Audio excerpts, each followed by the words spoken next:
Tungi linzalar xavflimi? Ko'z nafas olmaydi degan gap rostmi? Bu mutlaqo noto'g'ri, chunki bu linzalarni biz 7-8 yildan beri ishlatamiz va hozirgi kunda biz o'zimiz buni ishlab chiqaryapmiz O'zbekistonda birinchi bo'lib va bu linzalarning materiali aynan biologik material, aqlli material bo'lib, u kislorod o'tkazadi, ya'ni havo o'tkazadi bemalol.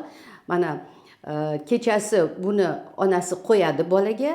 Uxlashdan oldin bola uxlaydi, ertalab turgandan keyin uni olib qo'yiladi va bola kuni bo'yi 100% hech qanday ko'zoynaklar, linzalarsiz ko'rib yuradi va bu mutlaqo xavfsiz. Va bu linzalarni sizlar bizning DMC klinikamizdan bemalol olishingiz mumkin.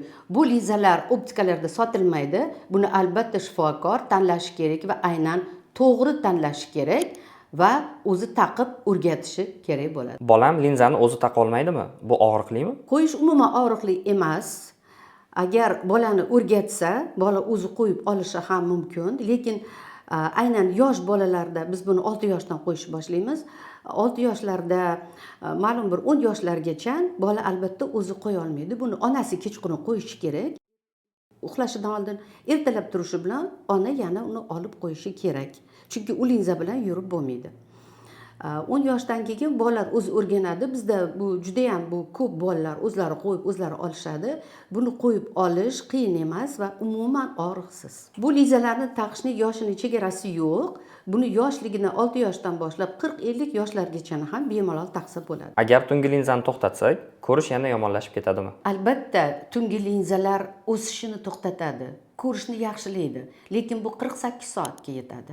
Agarda 48 soatdan keyin, ya'ni 2 kundan keyin agar linzalarni qo'yishni to'xtatsangiz, albatta yana eski holiga kelib qolishi mumkin. Shuning uchun ham linzalarni har kuni kechasi tungi qo'yish kerak.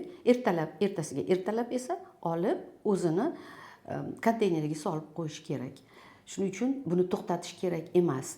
Agar shu narsani siz 18-20 yoshgacha qo'yib boradigan bo'lsangiz, albatta blizarukkost, miopiya o'smasdan bemalol o'sha lazer korreksiyalar qilib, keyin butunlay qutulish imkoniyatiga ham borishingiz mumkin. Lekin bu narsa qilinmasa, agar bu o'sib boraversa, balkim keyinchalik hatto lazer korreksiyasini ham qilish imkoniyati yo'qolib qolishi mumkin. Tungi linzalar astigmatizmda ham yordam beradimi? Ha, tungi linzalar astigmatizmda ham yordam beradi.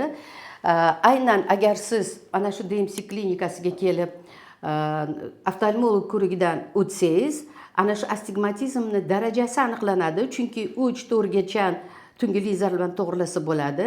Lekin aynan sizni bolangizda 3 mi, 4 mi, 5 mi, 6 mi buni albatta faqat tekshiruvdagina aniqlasa bo'ladi va shuni aytish kerakki, tungi linzalar bular optikalarda sotiladigan emas. Ya'ni aynan shu siz farzandingizni shoh pardasidagi o'zgarishlarga, uni notekisliklarini hammasini individual tekshirgan holatda va aynan shu bola uchungina shu linzalar yasaladi va bu aynan shu bolani hamma o'zgarishlarini to'g'rilab beradi bu linza.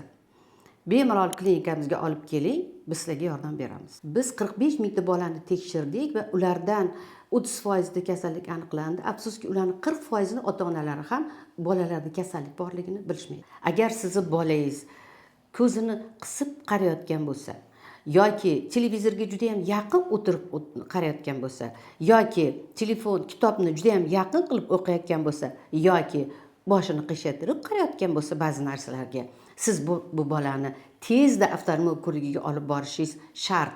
Chunki bu bolada aynan miopiyani rivojlanayotganini, ko'zning ko'rish qobiliyatini pasayayotganini belgisidir bu. Qancha ko'p vaqt o'tkazadigan bo'lsangiz, shuncha yutqazasiz va uni orqaga qaytarish ancha muammo, qiyin bo'ladi. Shuning uchun hozirgi kunda biz 50%lik chegirmalar e'lon qildik aynan mana shunday bolalarni to'liq diagnostikasi uchun va mana shu chegirmalardan foydalanib DMC klinikasiga kelib vaqtida bolalaringizni tekshirtiring.